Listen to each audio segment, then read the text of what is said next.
So should we start? Good.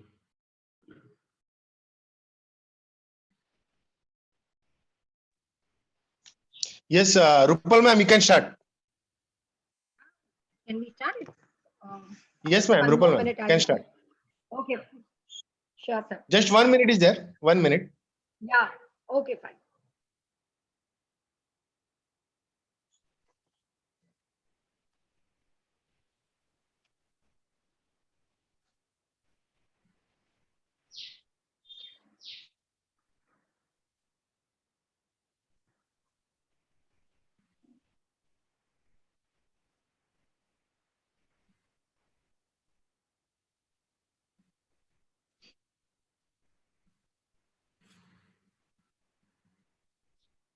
Yes, ma'am, you can start. Thank you, sir.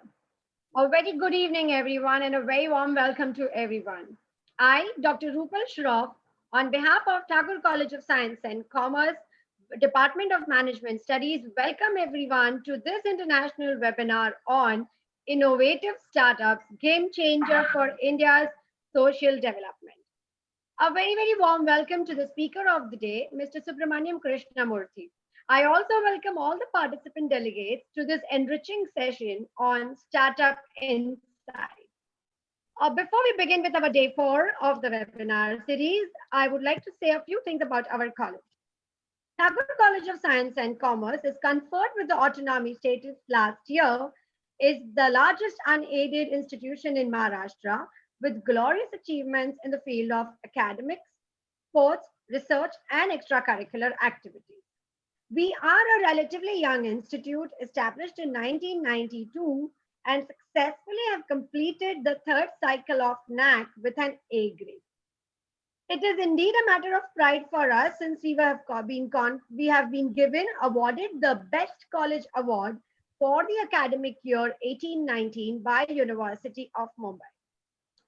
As per the Education World magazine April 2020 issue, we rank 55th in India amongst the top ranked private autonomous colleges, 15th in Maharashtra and 13th in Mumbai. This survey was done by the Education World magazine, New Delhi. Thakur College is also featured as one of the top educational institutions across India in the annual coffee book Edupreneurs by the Times Group for implementing innovative ideas in the field of education. This was a little brief about our college. To tell you a brief about this webinar series, this series has been designed and conceptualized by the Department of Management Studies, keeping in mind the need and urge to have young entrepreneurs helping India develop its social and national economy. Startup may be a small company, but they play a very, very significant role in the economic growth of every country. They create more jobs, more employment, and definitely they add to the national income. It contributes to the economic dynamism by spurring innovation and subjecting competition. Now, entrepreneurs like you, sir, although being not in India, but being out, have your businesses spread across in India, helping employment over here too. So that's how we have you, sir. And may I please invite upon Mr. Vivek Wankere, the coordinator of Department of Management Studies, for the welcome address. Sir? Vivek, sir? Okay. Thank you, ma'am. Am I audible? Yes, thank you, ma'am. Am I audible? Yes, yes. Am I audible? Okay. Yes, Good afternoon and welcome to all of you. I, Vivek Wankade, on the behalf of Thakur College of Science and Commerce, I'm delighted to welcome a young and dynamic speaker, webinar series titled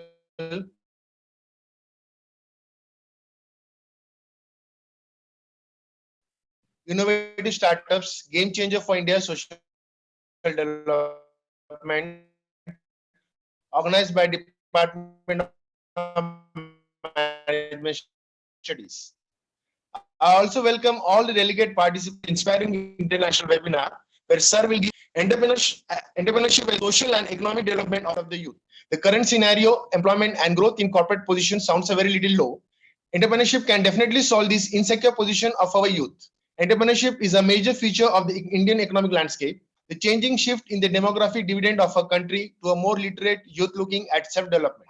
Entrepreneurship has been a driver of economic growth, of job creation, and the source of countless ideas, of many of which were successfully translated into products and services that touch citizens across our country and around the world, saving lives and enhancing the quality of life. It is also a factor that makes communities more vibrant, inclusive, and secure. As you know, in recent years, the Indian American innovators have contributed to the success of Silicon Valley and its startup culture. And there exists a strong ties between Silicon Valley and our Indian tech hubs such as Bangalore and Hyderabad. And at the same strain of innovation and entrepreneurship is manifest in the growing wave of startups in India. In many sectors like health technology, mobile apps, e-commerce, and much more. To cite, entrepreneurship and innovation are central to our Prime Minister Modi's vision of transforming India into a self-reliant India that is Atmanirbhar. So I take this opportunity to welcome a young entrepreneur, Mr. Subramaniam Krishnamurthy sir, who has an international profile and will share some of his experience on startup insights globally. Thank you. Over to you, ma'am. Thank you, sir. Thank you very much, sir. Uh, to have heard enough about what we've been doing, can I please invite Miss Rakhi Patak to do a brief introduction about sir?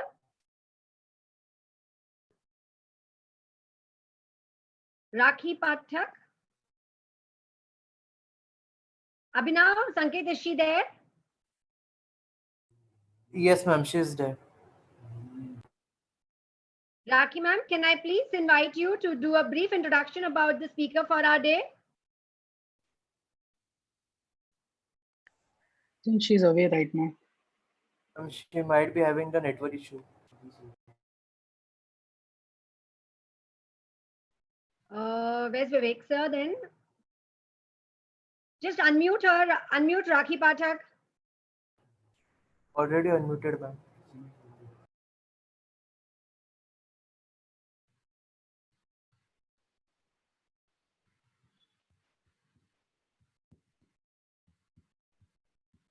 Vivek sir? Vivek Yes, sir, I think Rakhi ma'am is not in connectivity. Can you please say a few introductory words about I our don't guest have the today? business profile. I don't have his profile, ma'am. Okay, Abhinav.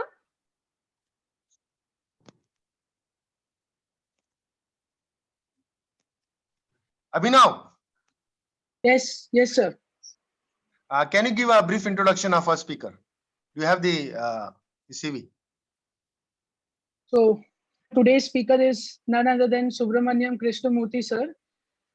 He is also a graduate from Indian Institute of Management Studies, that too from Ahmedabad branch. So that is the topmost branch for doing an MBA. And he has started his career from doing bachelor's of engineering, and then he has done MBA. He was also a country head of career launcher in Dubai, and now he currently runs a successful educational institute, Macadamia, in the UAE, which is the topmost institute for JEE mains, NEET, and all those entrance exam preparations. And recently, he has also started Macadamia in Pune, and I am sure that he soon start, spreading it across India as well. And he is also a chairman of International Olympiad Foundation. So enough listening to me. Now let's hear our sir. Over to you, sir. Thank you very much, Abhinav. Thank you, Dr. Rupal ma'am. And Sir, I'm very sorry about the confusion that happened. Probably Rakhi ma'am is out of network, and that's how we couldn't do justice. So waiting to hear from you about what you have to say about startups. no worries at all, Dr. Rupal ma'am. Thank you so much Thanks. for the introduction, Abhinav. And thank you, Dr. Vivek sir, as well, for the introduction of the event.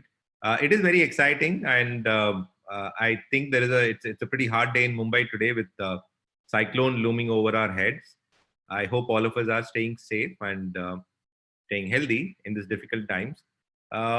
Today's session, I'll briefly take you through my interaction in terms of the startup space, and it's a very vast topic, as Dr. Rupal was also trying to explain. It has a huge impact on the economy overall, and The idea was to look back at my own journey in terms of investing in startups. I have invested in 3 startups over the period of last 5 years, and I've observed it from very, very close quarters. I'm an active investor in the startup space, and I wanted to bring it down to a 7 or 8 brief points, which I thought was very, very critical for somebody aiming at doing a startup on their own to become successful. And that's exactly what I would go ahead and share with you. And it's an honor and a privilege for me to share this with a young audience like those who are pursuing BMS from the reputed Thakur College of Commerce, because most of the greatest startup innovation that has happened across the globe has typically been pioneered by children who are of the age 19 to 23. And the audience that I'm going to address today pretty much belongs to the same age group. So I have a very, very strong feeling that some of you or many of you listening to this session today will hopefully come up with your own ideas and bring that to reality in the form of a startup in the coming days. And I will share my own life lessons in terms of the startup using few thoughts. The idea is to keep it brief, but yet very impactful. The first and foremost thing that when it comes to the startups is the lesson number one. A lot of times, a startup is perceived to be a concept that started off from the West and has started flowing back into our country. And whereas in reality, if you typically look at it, you would notice that it is actually a concept that has been existing for generations across all the businesses all over the world. Okay. Let me just give you an example of what do I mean by this.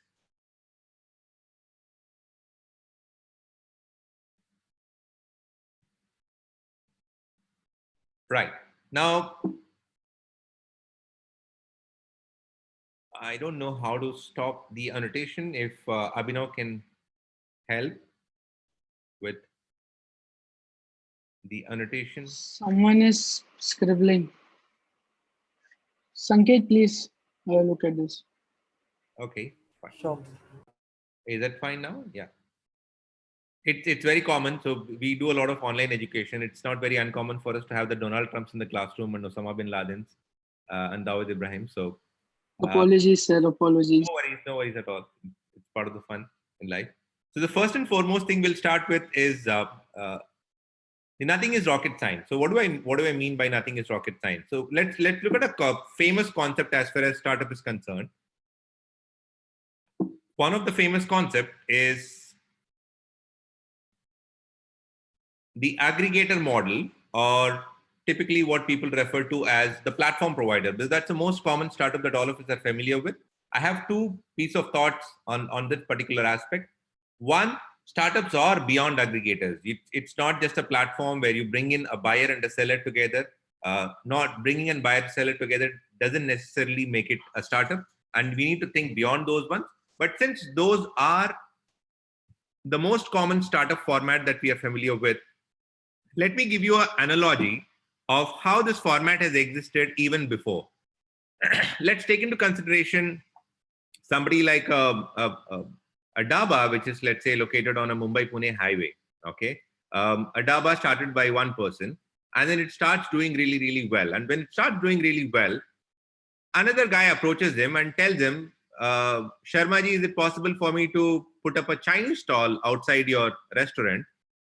So that if you're making Indian food, and is it okay if I come up with a Chinese dish and start running a Chinese stall just outside your dhaba? So in case if people are interested in having Chinese, they can have food from there. Sharma ji says, okay, no problem, but I'll take, let's say, 25% of your revenue, but you can operate just outside my restaurant and do a cross-selling or an upselling to my customer.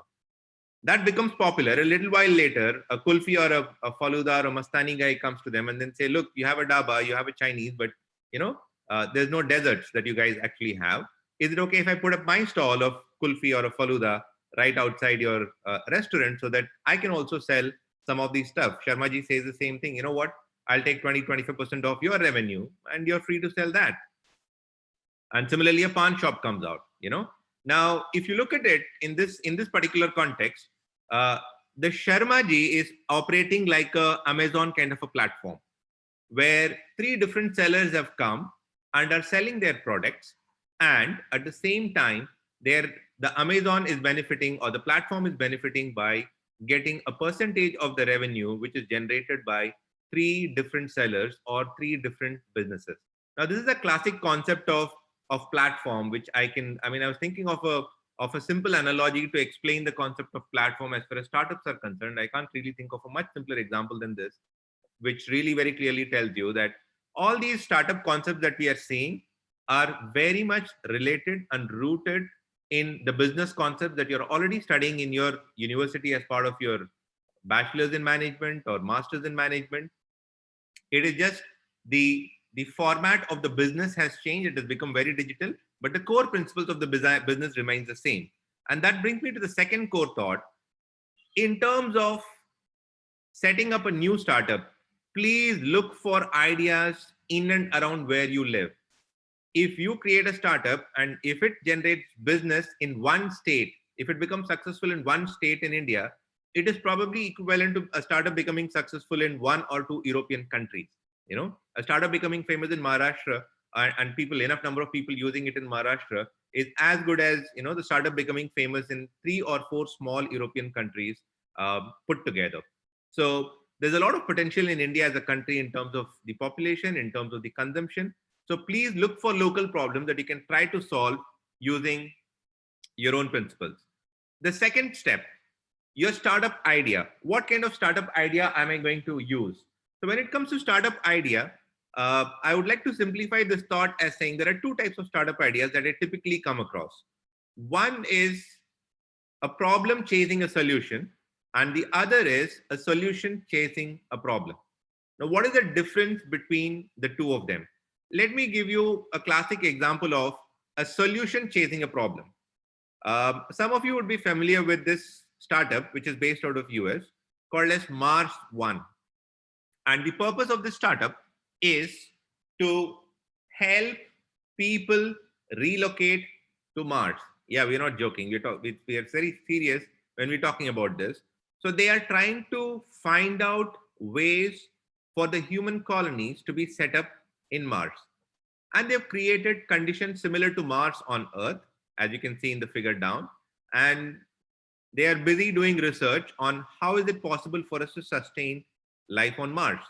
Okay, very good. What is the purpose of this? The purpose of this is one day, if the whole of the Earth is threatened by a condition which prevents us from living here, there should be a provision for us to escape and go live somewhere else, and they are making a preparation for that. Now, this is a classic example of a solution which is chasing a problem. They have already set up a solution. They have found out ways for living in Mars, and they're waiting for a huge problem to happen. A huge problem will be the one that will be faced by Earth, where it's no longer livable for all of us. And then we all go ahead and shift to Mars using Mars One. Now, this is exactly the opposite of what an ideal startup should be doing. So I'm giving you an example of exact opposite of what a startup should be doing. This is a startup which is a solution which is chasing a problem or waiting for a problem, whereas the other way around, yours should be a problem chasing a solution. That means in and around you, it is possible for you to find out problems that requires solution in the past. What do you mean by solution in the past? Like, for example, a cure for COVID is something that we require in the past. You know, we require, if I ask a medical or a researcher, you know, if a researcher comes and asks me, what is an ideal time for finding a COVID vaccine? I will say, is it possible for you to give me the vaccine 3 months ago? Because that is when it would have been ideally very, very useful. You know, the earlier, the better. Or typically the way I put it is, they always say a good startup is the one, or a product, a good startup idea or a product is the one which makes the customer miss it in the past. A simple example is when email started becoming popular in 1990s. I'm talking about 1996 to be precise. When I first got my email account, and I introduced one of my uncle who does business into email and the power of email exchange, how instantaneously the replies can be sent or received. And he looked at that, and he was a retired businessman, and he said, you know what? If this kind of quick communication existed during my time, I would have probably made 10 times the money. No, that's a classic example of missing the product in the past. Like when you take it to a business guy and they say, oh, this is what we've been waiting for a long time. Thank you very much for bringing out this product. It's going to make our life a lot more easier. The second casual mistake that a lot of us can do is pick up the startups that are doing very well abroad and then try to copy exactly the same thing in an Indian context. When you do it, some of them will work, some of them may not work. Be very careful about what topics are you picking up. Like for example, home automation is a huge business as far as US is concerned, because the cost of labor per hour wages in terms of US dollars is very high. Therefore, they try to automate their home, which can be controlled using a mobile phone, right? Whereas in India, the cost of labor is so low that Ramu Kaka, throughout the life serving you, will work out to be much cheaper for you to automate your home and invest in technology related to home automation.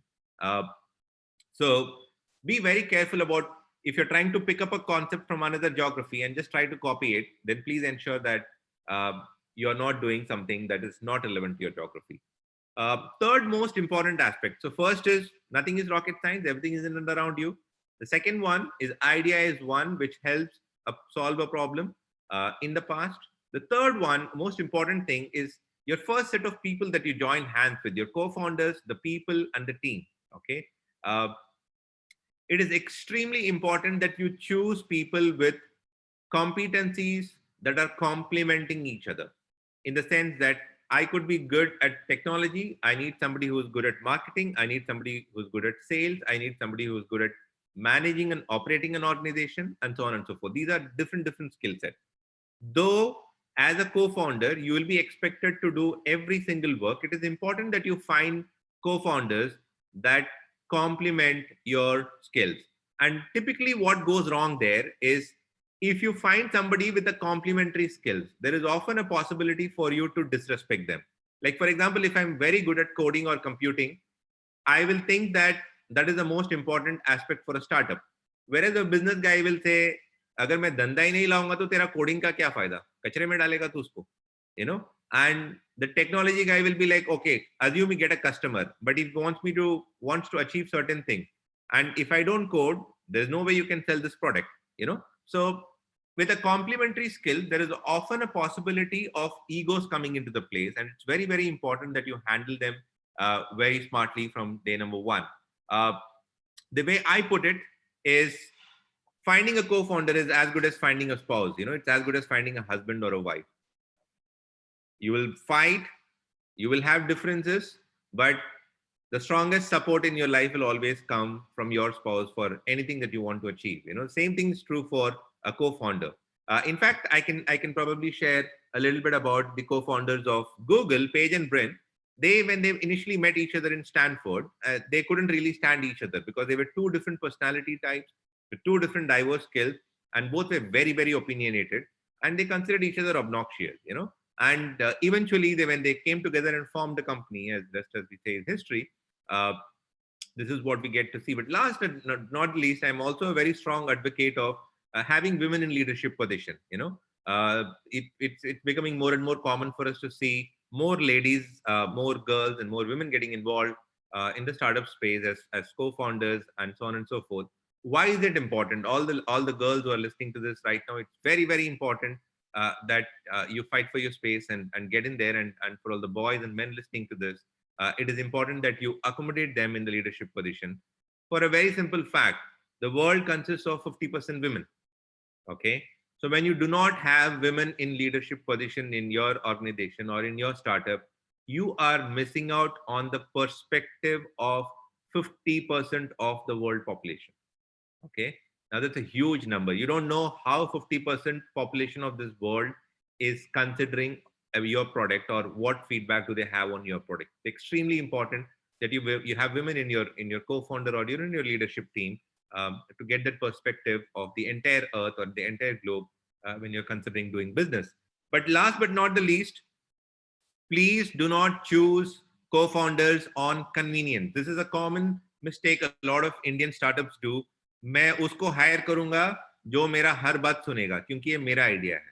Okay, this is my idea and I want people to listen to me. Therefore, I'm going to carefully choose people that will all be yes sir, three bags full. They will sit and say yes to everything I say without challenging me. What is the problem with it? Typically, that does not give rise to the most desirable outcome. As I always say, first class people always likes to work with first class people. It is the mentality of the second class people. They feel insecure, so they have a tendency to work with third class. I'm second class, therefore I'm going to work with third class, so that the third class will never challenge me at all. Whereas the first class will prefer to work with the first class, who will challenge him or her, and the outcome will be as good as anyone can imagine. The next stage, you got an idea, you got the team in place. Don't start building Taj Mahals. Okay. What you need to do, typically in startup, we call it as an MVP, or a minimum viable product. You get an idea. The first thing that you do is you start building something related to that. Okay. This is the idea. I'm going to build a business plan based on this. And then the next thing that you do is you take it to a technology guy and ask him to transform this business plan into the technology domain or into the digital domain. And then immediately the basic minimum viable product is ready for you. Idea, basic coding has been done. However raw it may be, please take it to the market to measure, to see what people are responding. People might say kachra hai, no problem. People might say Taj Mahal hai, no problem. But please ensure that you take it to the market. When you take it to the market, you get some data. Whatever data you get, you learn from it, you go back to your original idea, and then you start rebuilding again. So it goes in a cycle like this.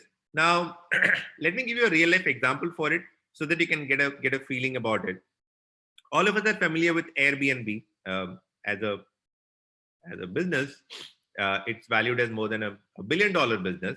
So initially, the Airbnb started when the three co-founders came together for Airbnb. They came up with the idea: look, every year there are conferences happening in San Francisco, and during conference time, all the hotels are completely booked, and people don't have places to stay. People request their friends and families to accommodate them because there is just not enough hotel in the town during the peak conference season. So why don't we do one thing? We'll clear up one of our bedrooms. We will put in air mattresses there. The pumping air mattress, that can be flattened out. जिसमें हवा भर के bed बनाते हैं. They said, let's get some air mattresses. And then what we will do is we will rent out bed spaces at our house and see how does this idea work. Like if I just give during the peak season, if I just give a few rooms for, rent, does it sell or not? So they came up with the idea. They went back, they did coding. And during the Industrial Design Society of America conference in 2007, they went ahead with experimenting it. And they came up with, in a small apartment, they put up 4 beds for advertisement, and all 4 got sold out during the show time. All that they had to do was clear the bedroom, fill in air into air mattresses, and then just put it out on the web page. And then they realized that this idea is really, really powerful. And then we should go ahead. And then that's how the Airbnb was born. In fact, the air in the Airbnb stands for the air mattress that they initially came up with. And BNB stands for bed and breakfast, So it's like, I'll give you air mattress, I'll give you bed, I'll give you breakfast, That's what my concept is. But the idea is they stopped and tested it with their own house with just 4 beds to see if the concept works or it doesn't work before building it full throttle to what we know as a $1 billion company today, or a unicorn that exists today. The next step, you got an idea, you got the co-founders, you did your MVP, and this, I'll go back to the same drawing again. A lot of times what happens is people get stuck on their initial business plan like it has been carved in stone. Like India mein bolte hain na, papa ne bol diya to final, So the CEO has made a business plan and then he started working on it. The idea is when you measure and learn something, a lot of people straight away go back to building it better. So you built a product, you went to the market is not happy with it.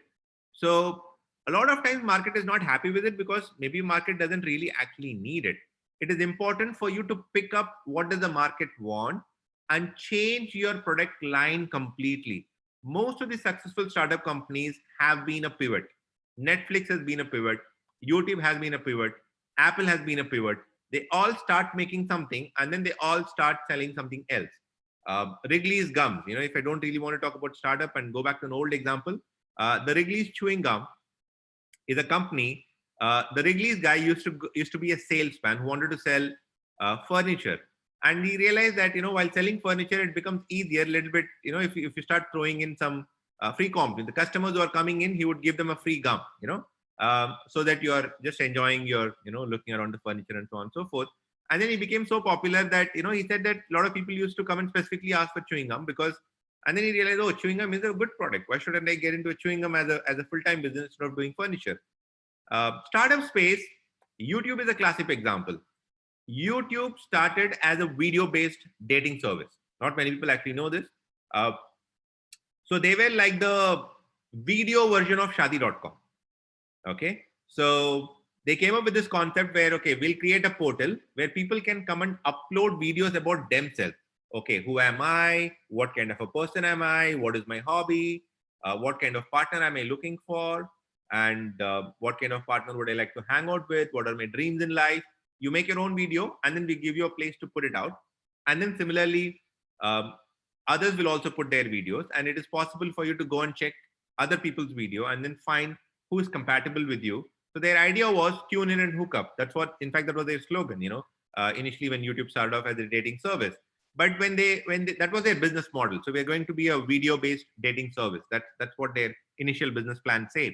Okay, the first business plan that they ever drew on paper. And they realized that people are so happy uploading content related to them. Somebody is putting video about his dog. Somebody is putting video about what he cooked. Some lady is putting video about how to groom yourself at home. Then they realize, oh, look, this is something very powerful. I think people like to express themselves, but they do not have a platform to go ahead and express themselves.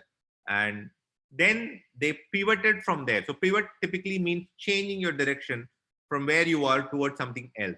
So they pivoted from that particular point and then went on to create what we know right now is history as a $65 billion is what Google paid to buy them out a couple of years ago. From a video-based dating service to a generic video platform provider. It's come a long way, but it is important that you pivot. One of the classic debate that's going on online right now is Twitter going to be dead? People are generally having a feeling that Twitter is going to be dead unless they pivot into something more useful as they go forward from here. So let's see where does it take us. But pivoting is very, very important for the startup to remain relevant and to grow better. The next lesson that we'll talk about is about funding. This is the second last lesson that we'll do. A lot of times, I would probably divide the funding into two stages, before MVP and then after MVP. So typically before MVP, what happens is very, very, very few projects actually get funding before your minimum viable product is ready and tested in the market. Okay. So typically less than 1% of the project gets angel funding or VC funding at this stage. So what kind of funding do you typically have at this stage? You have friends, family, and your personal savings mainly to rely on. Unless you have an institutional funding, maybe your university is doing a research project and you're part of it, you might be lucky to get some funding there. But after MVP, your minimum viable product is ready, you tested it in the market, and you were able to see that there was a demand for that particular product.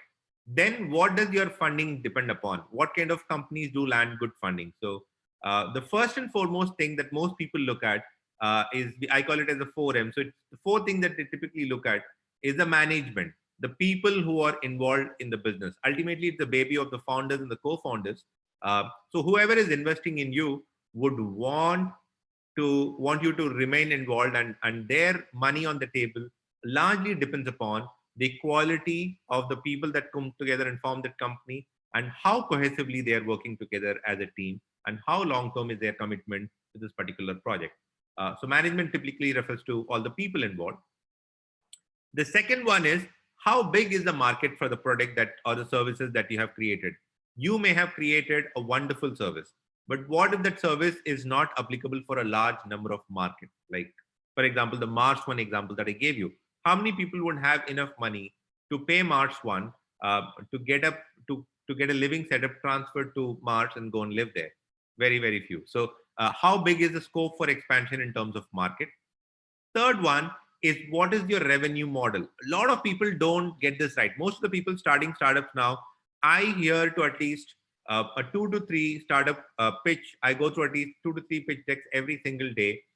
In most of the business models that I see, I find a huge loophole, that is, they don't have any scope for revenue. Everybody talks about market.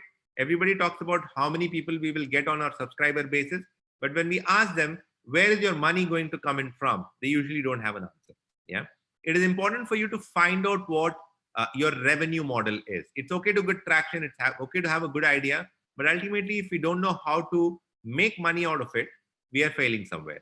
Like, for example, YouTube gives you a platform to put up your video, but the revenue model is, I'm going to show you advertisement in between, and I'm going to charge the advertiser a piece of money. And then whatever I earn there, I will be sharing a fraction of that with the guy who's actually uploading the video. Last but not the least is, what is your momentum at the moment, or we call it as a speed to the market. Yeah, because typically at any given point of time, you may not be the only one who's probably working on a particular idea or a particular concept. There are typically you take up any idea, for instance, it's possible for you to go deep, and then if you kind of start scanning, you'll realize that many startups are probably working in a similar domain, trying to get a similar objective. So how do you differentiate between them? The speed to the market. Which company has got a much better speed to take it to the market and escalate it up and scale it up? So that's the fourth M, momentum. So if you get those 4 M's right, typically finding a funding is not very difficult in today's world as we go forward. So another change that typically happens when the funding takes place is, so before MVP, you remain a founder or a co-founder and so on and so forth. But after MVP, what happens is your role gets more defined. Your key performance areas becomes more and more defined. As a founder and co-founder, you practically do everything. So it's like you are running a chai ka tapri where you're doing everything. You're making tea also. You're selling cigarettes also. You're selling water bottle also. You're getting it, sourcing everything. You're boiling the tea. Everything is done by you. So slowly it kind of move away from there into, it gets more compartmentalized when you go from the before funding and after funding. So it's a good idea for you to start kind of planning around who is going to be the CEO of the company, who's going to be the CTO of the company, who is going to be the chief financial officer of the company, and so on and so forth. And that also helps a lot in terms of funding when you have that clarity. Who's going to play what role after you receive the funding. The last and the most important thing is, please learn to embrace failure. Okay. A lot of times, the analogy that I always try to use for an entrepreneur, and I've been an entrepreneur for the last from 2007, been like 13 years now, and I have successfully built 3 businesses so far. I've invested in a couple of startups, and if I look at 3 of the business success stories that I've had, I can probably think of maybe 10 or 12 products or services or companies that I tried to structure, but that did not take off. And it's a very, very common story. The common analogy to me is the painter. As an entrepreneur, you're like a painter. You never know when you'll come up with your master stroke or your master painting or your masterpiece. So it's always important that you keep doing what you do. If you're an entrepreneurial person, you should embrace that spirit of entrepreneurship and go ahead and try. That's what differentiates you from somebody else. You have the zeal and the energy and the zest to do something. And you have the ability to impact people if you get it right. And that's such a huge impact. That's what motivates me. Like every day when I get up and I get to work, a lot of people ask me what motivates me. I'm motivated by the fact that we have 100 people working. So there are 100 families that are surviving in this world today because my company came into existence, or my set of businesses came into existence. And that's a huge impact that you can possibly make as an entrepreneur. But it doesn't happen without you having your share of failures. And failure can happen at any particular stage. It could be at the very beginning, it could be at the very end, but please embrace it and go along. I'll give you 2 classic examples. Sabir Bhatia, okay, a very, very famous figure of the 1990s when Hotmail paid a $300 million or a $400 million, anywhere between 300 to 400, I don't remember it now. Huge amount of money in 1990s. $300 million is like unheard of money in before the IT boom also happened in India. So Sabir Bhatia was the first one to create a mail exchange for private people, and it became a huge success. Bill Gates bought it out, and in the late 1990s, Sabir Bhatia came up with what is called as Arzu.com. Again, not many people are familiar with this story, but if you can do a Google and you can read up about it if you're very interested in entrepreneurship. Arzu.com was the Amazon.com of that time. So he envisaged way ahead of time that he said, you know what, going forward, I don't think people are going to go to shops and buy stuff. They are going to go to a website and they're going to buy stuff from a website. Okay, and I'm going to create a website from where people can come and buy stuff. He created Arzu.com in the late 90s, and it was an utter failure because it was way ahead of time. The problem with it was way ahead of time. The climate or the ecosystem that is needed for or a firm like that to succeed did not exist in the late 90s. So this is a classic example of somebody who started off with a super duper success and then went down to a project where he invested a lot of money to realize that it did not give him any outcome at all. Let me give you a reverse story. GoPro is a famous camera that a lot of us like to use, especially if you're into adventure sports or scuba diving or skiing and so on and so forth. I'm sure GoPro is a camera that has found a niche segment and has really created a separate camera space on its own. He's a billionaire, Wood. But before he started off, he failed twice. He started with empowerall.com, which was a very simple e-commerce website. He said, you know what? I'm going to sell all the electronic goods with a simple concept, $2 markup. $2 का profit खत्म.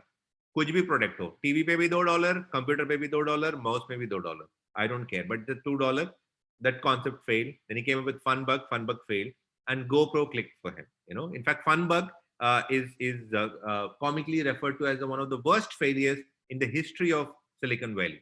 Okay, it's termed as one of the worst failures of to have come out of Silicon Valley. So when you come up, so what happens when you do something like Funbug, which is actually officially certified in newspapers as the worst startup to have ever or worst startup failure to have ever happened, and then how do you go on from there and go on to create a GoPro?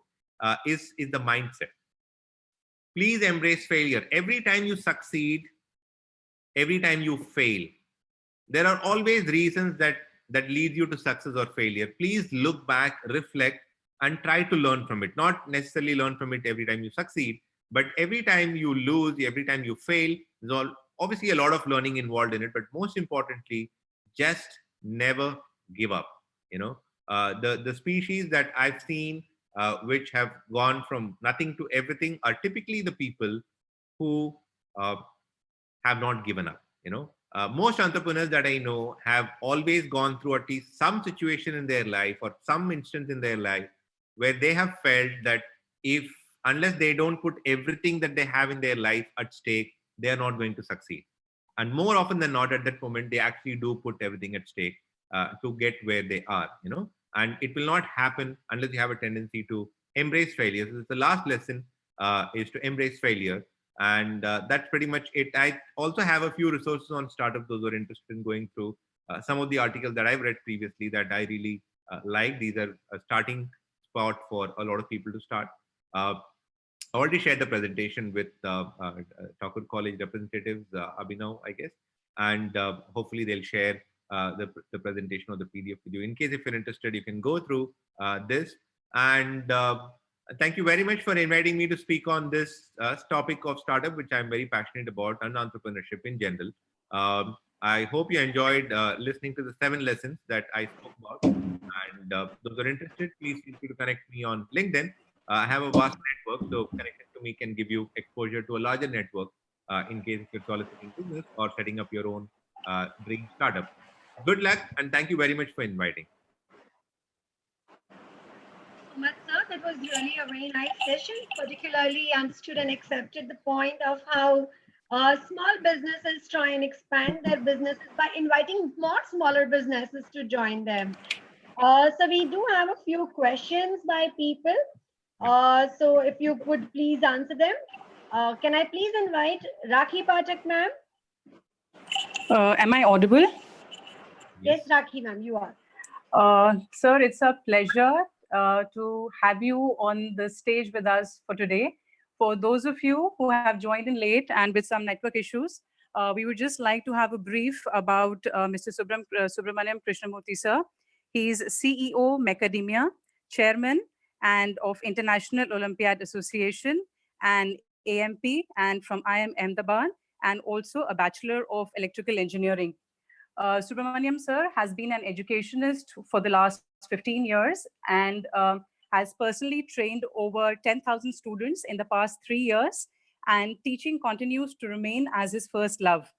Edupreneur by choice, he has founded, nourished, and the Macadamia Education Institute, Little Amigos ELC, The World is Flat, and International Olympiad Foundation over the last 12 years. All the group companies put together, Macadamia Group caters to over 12,000 students a year. Sir, we are highly obliged to have you with us in today's session. It's been 13 years, as you've already said, and you're rocking with 3 startups already under your belt. Thank you so much, sir. It's been a very informative and comprehensive session and a fantastic presentation. So what an amazing clarity that you've given us, and it was an eye-opener. You spotted on beautifully on a great product missed by the target audience in their past, and also spoke about the role of women in the leadership position and also as co-founders. Sir, with your kind permission, we will now open the forum for the questions from the participants. We already have a few questions, and they have loved your examples of Airbnb, Wrigley's, YouTube, and startups pivoting to new businesses. So with your kind permission, can I start with the first question? Sure. So what aspects can lend a competitive advantage to a startup? Right. The most credible part of any startup idea is the largeness of its ability to impact, in the sense that how many people do you think will benefit from the problem or the solution that you're trying to provide startup. So which loosely in business term they call it as market, but we call it impact. What is the possible impact that your company can make in the startup?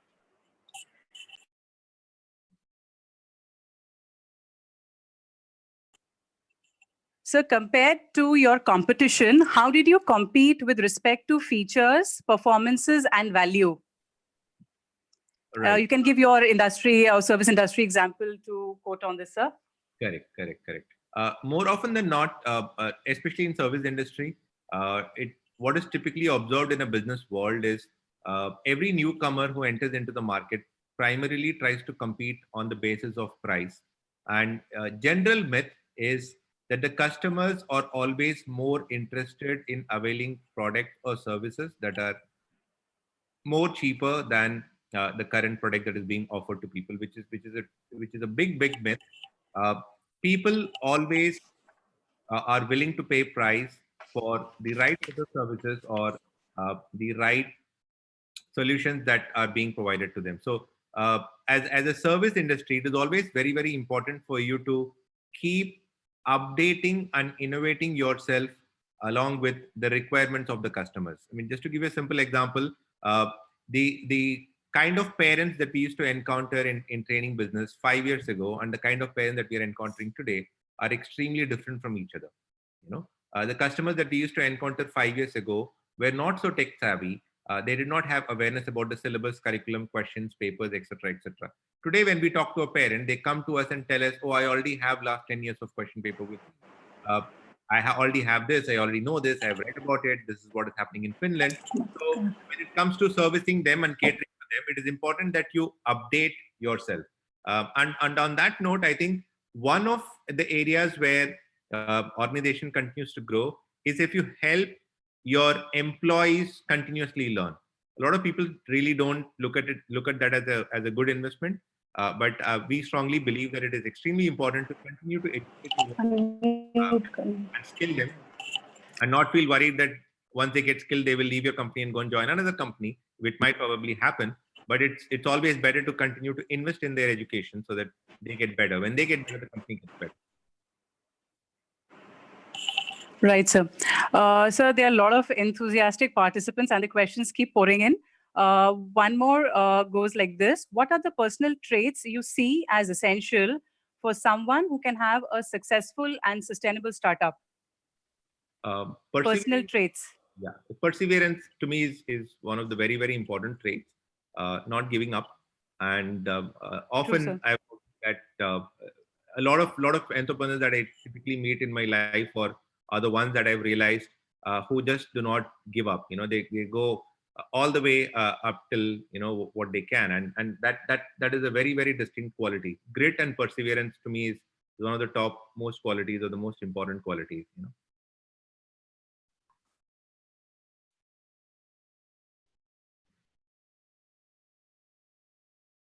I guess she's again out of network, sir. Not an issue, sir. Most of the questions I think have been taken up. Right. And it's really nice, sir, and if there are any further questions, we will, of course, post it to you for some further explanation. Right. And, sir, can I please invite Dr. Rakhi Bhattacharya, ma'am, to offer the formal vote of thanks to you, sir. Rakhi, ma'am, unmute yourself. Thank you, Rupal, ma'am. Thank you, Rupal, ma'am.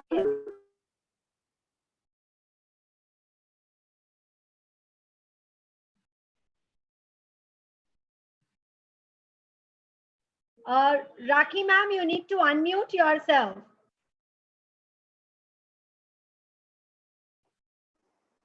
Yes, am I audible now? Yes, now you are. Okay. Thank you so much, Rupal, ma'am. So it is my honor and privilege to propose vote of thanks in the concluding session of our 4-day national webinar series on innovative startup game changer for India's social development. Today's webinar was an apt conclusion to the series. Thank you, Mr. Subramaniam Krishnamurthy, sir, to take your precious time and enlighten our students with startup insights. We can achieve our PM's vision of Atmanirbhar Bharat and Make in India dream when we encourage more and more startups to grow. To make most of the demographic dividend enjoyed by our country currently, we need to motivate our youth with inspirational stories, and your story will provide necessary impetus to the same. Today, India is most conducive for startup as our government has come up with various schemes to encourage more and more people to explore opportunities there. Sir, your advice to the student about problem chasing solution will surely make them explore meaningful entrepreneurial opportunities. I thank you again, sir, for this informative session. I thank Principal Ma'am, Dr. Mrs. Chaitali Chakravarti, who is a guiding force behind all these activities. I thank our management who provide us with this platform. I thank our coordinator, Vivek Wamble, sir, who encourages and support us in all our pursuits. Thanks to our IQAC coordinator, Mr. Santosh Singh, sir, whose relentless endeavor in keeping quality high deserve applause. Thanks to our VP, sir, Vice Principal, sir, Sachin Kamble, for being strength behind all these activities. Thanks to all the delegates and participants who are patiently attending our webinar for the last 4 days. And I must also thank our student, Sanket and Abhinav, who, without whom this webinar would never been possible. So thank you all. Thank you. Thank you. Thank you so much, sir. And I thank all the participants too. Thank you so much, sir. Looking forward to further more associations with you. Same here. Thank you. Thank you. Thank you. Thanks, sir. Thank you, sir. Sanket, Thank you. Abhinav, can you end the meeting? Yes, ma'am. Yeah, sure.